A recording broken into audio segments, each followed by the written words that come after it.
Good afternoon बच्चों, जैसे कि हम लोग देख रहे थे और आज हम लोग जियोग्राफी देख रहे हैं।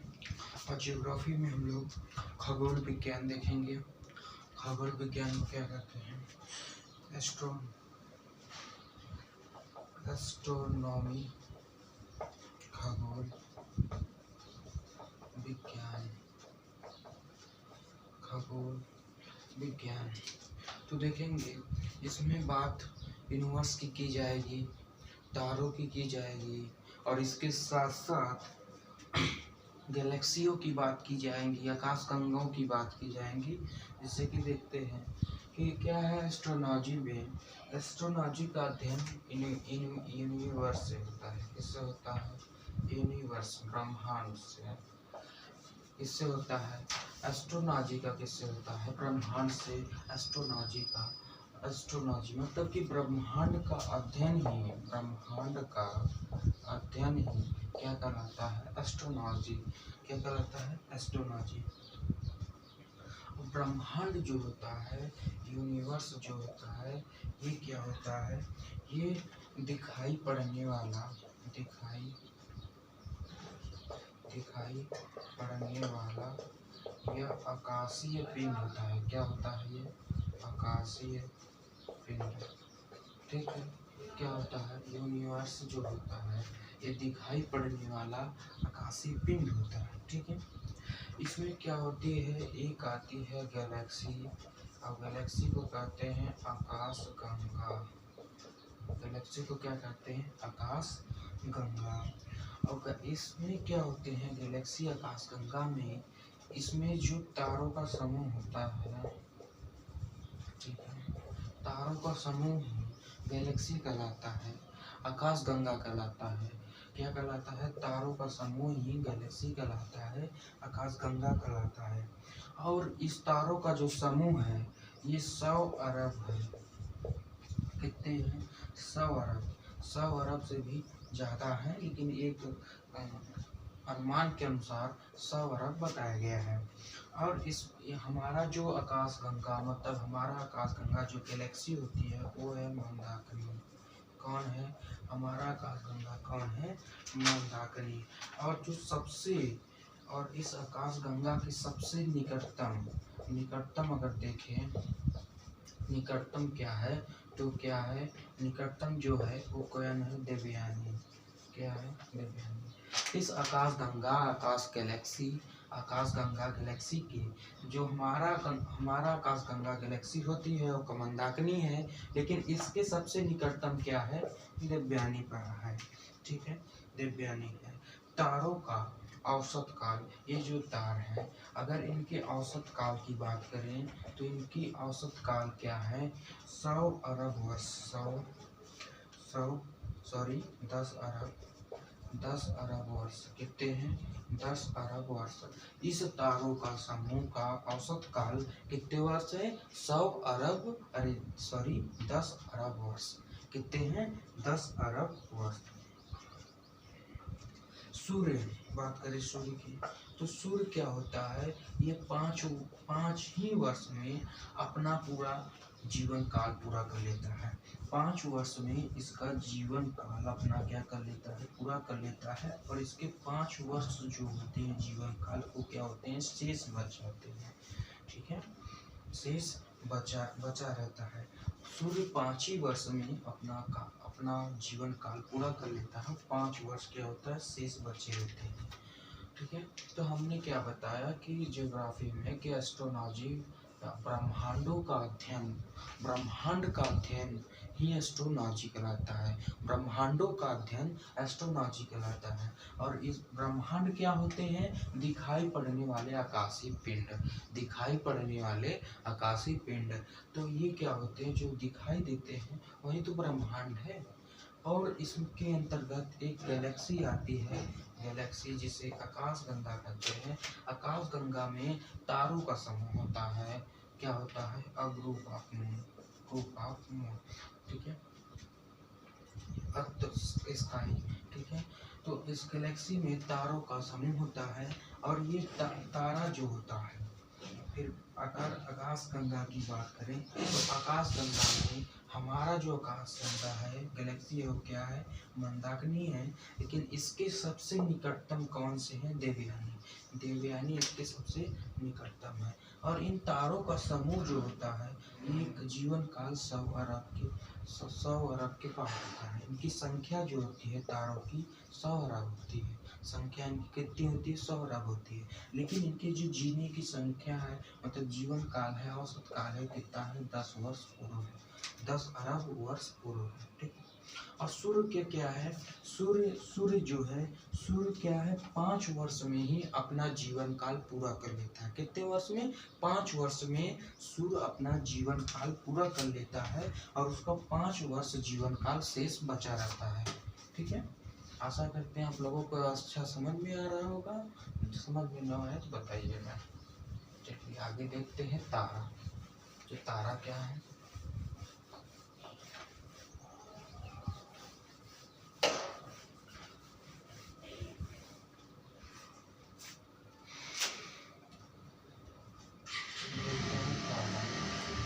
तारा क्या होता है?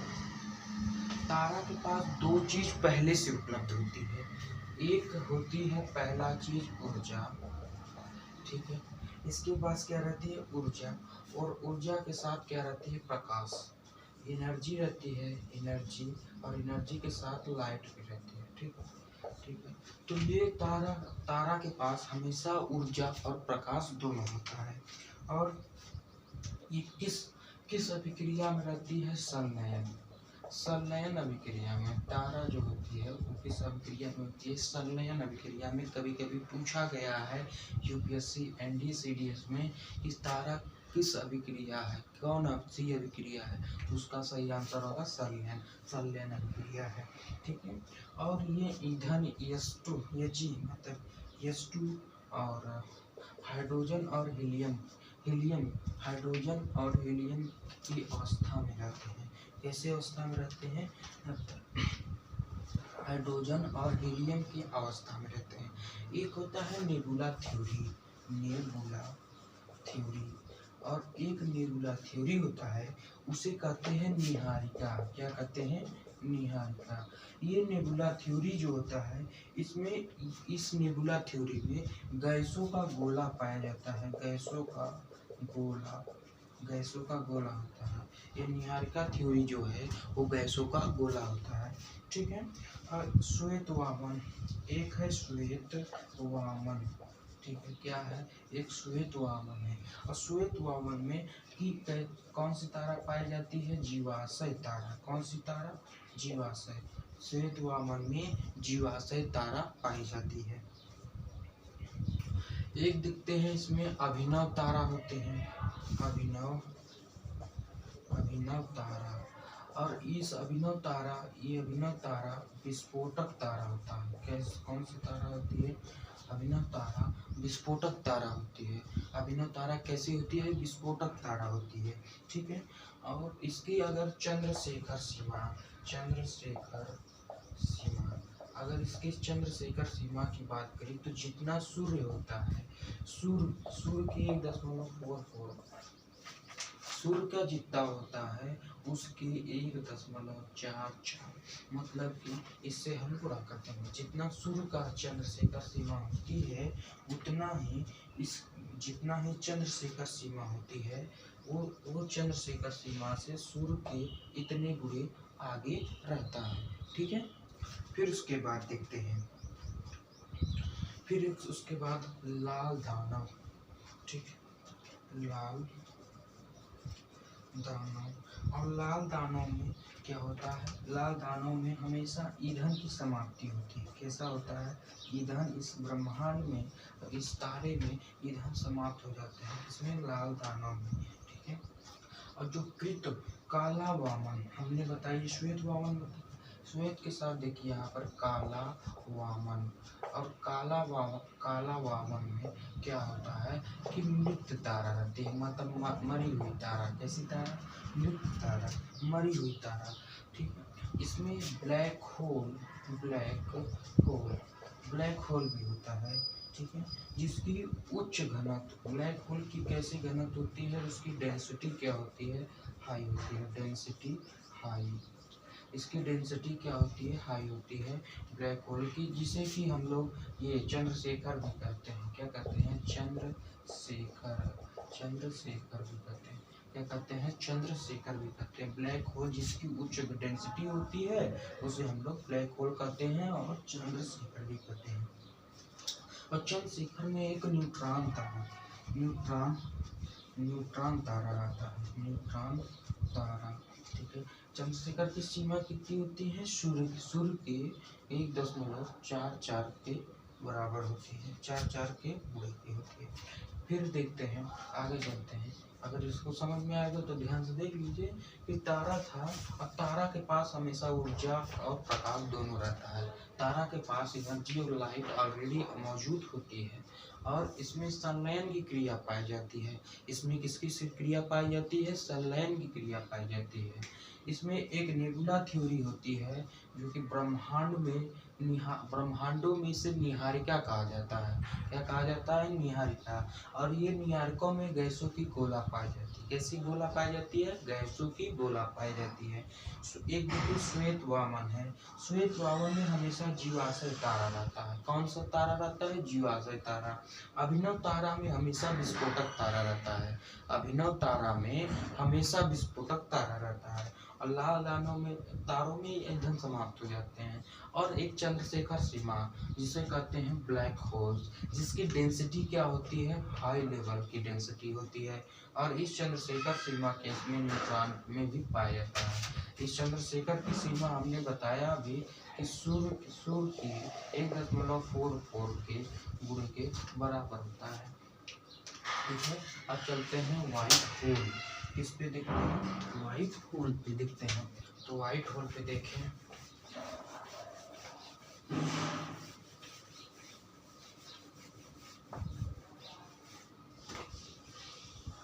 व्हाइट होल क्या है, व्हाइट होल। इसमें क्या होती है, लाइट क्या होती है, लाइट क्या होती है, उत्पन्न होती है।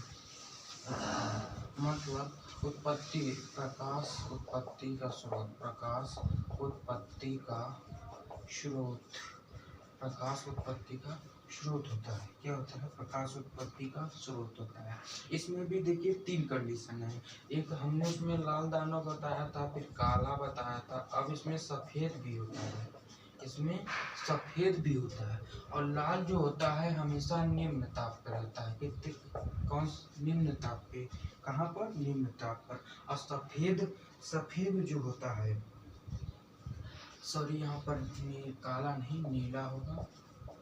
ठीक है, तो नीला जो होता है, नीला हमेशा उच्च ताप का रहता है। मतलब उच्च ताप के उच्च डेंसिटी में, जिसे कि हम लोग चंद्रशेखर करते हैं। चंद्रशेखर क्या है हमारा, ब्लैक होल। ठीक है, लेकिन यहाँ पर हम लोग व्हाइट होल की बात कर रहे हैं। तो व्हाइट होल में प्रकाश उत्पत्ति का स्रोत होता है। इसमें लाल क्या होते हैं, निम्न ताप पर रहते हैं। नीला जो होता है उच्च ताप पर रहता है। और जो सफेद होता है, सफेद मध्यम ताप पर रहता है, मध्यम ताप पर। सफेद हमेशा मध्य में रहता है। क्योंकि वैसे भी देखते हैं कि लाल जो है हाईलाइटेड कलर है, तो ऐसे भी वो क्या होती है, निम्न हो गया। नीला यहाँ पर उच्च क्या है, क्योंकि उसके विपरीत कार्य कर रही है। ठीक है, अब बात करते हैं तारा का रंग, तारा का रंग कि तारा का क्या रंग है। तो जो तारा का रंग है, तारा का रंग देखते हैं तो तारा पर क्या होता है, ये जो होता है तारा, यह पृष्ठ तारा, मतलब ये जो होता है ये पृष्ठ ताप पर निर्भर करता है, निर्भर करता है। क्या करता है, जो तारा का रंग होता है, तारा का रंग ये पृष्ठ ताप पर निर्भर करता है। ठीक है, पृष्ठ तारा पे क्या करता है, निर्भर करता है। और ये जो तारे का भविष्य, इसका जो भविष्य होता है उसकी द्रव्यमान पर निर्भर करता है कि कितने देर तक चल सकता है। ठीक है, ठीक है, कितनी देर तक वो क्या कर सकता है, इस ताप पर, पृष्ठ ताप पर वो क्या कर सकता है, चल सकता है। ठीक है, कितने ताप पर चल सकता है। और जो इस तारे का भविष्य होता है, तारे का भविष्य जो होता है, जो उसके द्रव्यमान पे किस पे निर्भर करता है, उसके द्रव्यमान उसके द्रव्यमान पर क्या करता है, निर्भर करता है। उसके द्रव्यमान में क्या करता है, निर्भर करता है। तो जो उसके द्रव्यमान पे निर्भर करता है उसी को हम लोग कहते हैं चंद्रशेखर सीमा। उसे क्या कहते हैं, चंद्रशेखर सीमा। और इसकी जो चंद्रशेखर सीमा की डेंसिटी होती है उच्च घनत्व वाली होती है। ऐसी वाली होती है, उच्च घनत्व वाली होती है। और इस चंद्रशेखर सीमा जो है वो सूर्य के 1.44 पे होती है। बहुत इंपॉर्टेंट है, जो बता रहे बहुत इंपॉर्टेंट है पारी यूपीएससी एंड डीसीडीएस के लिए। इसको देखना ही देखना, क्योंकि ऐसे क्वेश्चन पूछे जाते हैं कि तारे का रंग जो होता है किस ताप पर निर्भर करता है, तो आप बताएंगे पृष्ठ ताप पर निर्भर करता है। और उसके साथ साथ तारे का भविष्य किस पर निर्भर करता है, तारे का भविष्य बताएंगे उसके द्रव्यमान पर निर्भर करता है। ठीक है, उसके द्रव्यमान पर निर्भर करता है और उसके द्रव्यमान पर निर्भर करेगा तो उसी को चंद्रशेखर सीमा कहते हैं। उसकी चंद्रशेखर सीमा की उच्च घनत्व वाली होती है, उसकी हाई डेंसिटी होती है। और ये हाई डेंसिटी किसमें पाई जाती है, ब्लैक होल में पाई जाती है। किसमें पाई जाती है, ब्लैक होल में इसकी हाई डेंसिटी पाई जाती है, जो कि सूर्य के बराबर होती है। नोट में देखते हैं, नोट जो ये यूनिवर्स है, यूनिवर्स की जो उत्पत्ति हुई है वो कहाँ से हुई है, बिग बैंग थ्योरी। कहाँ से हुई है, बिग बैंग थ्योरी।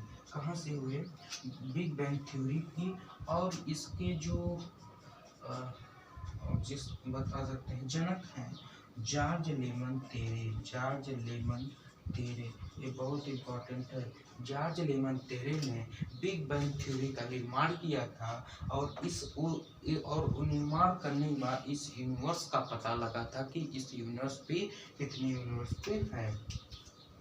तो यूनिवर्स की जो उत्पत्ति थी वो कहाँ से हुई थी, बिग बैंग थ्योरी के सिद्धांत पे हुई थी। ये बिग बैंग थ्योरी जो है इसी सिद्धांत पर जॉर्ज लेमन तेरे नामक वैज्ञानिक ने किया था। कौन से वैज्ञानिक ने किया था, जॉर्ज लेमन तेरे वैज्ञानिक हैं जो कि बिग बैंग थ्योरी के द्वारा यूनिवर्स का क्या किए थे, उत्पत्ति किए थे, निर्माण किए थे। ठीक है, उत्पत्ति किए थे, निर्माण किए थे। और ये जो जॉर्ज लेमन तेरे, यहाँ पर देख सकते हैं हम लोग जॉर्ज लेमन तेरे, यहाँ देख लेते हैं जॉर्ज लेमन तेरे। तो जॉर्ज लेमन तेरे जो है ये खगोलीय है। क्या है, खगोलीय तथा पादरी है। क्या है, खगोल और पादरी थे, खगोलीय थे। और ये कहाँ से थे, ये बेल्जियम से थे। ये जॉर्ज लेमन तेरे जो हैं बेल्जियम में रहकर इस बिग बैंग थ्योरी की मदद से हमारे पूरे यूनिवर्स का उत्पत्ति किया था, निर्माण किया था। आशा करते हैं आप लोगों को अच्छा समझ में आ रहा होगा, अच्छे से आप लोगों को आ रहा होगा। ठीक है, इसी के साथ थैंक यू, धन्यवाद।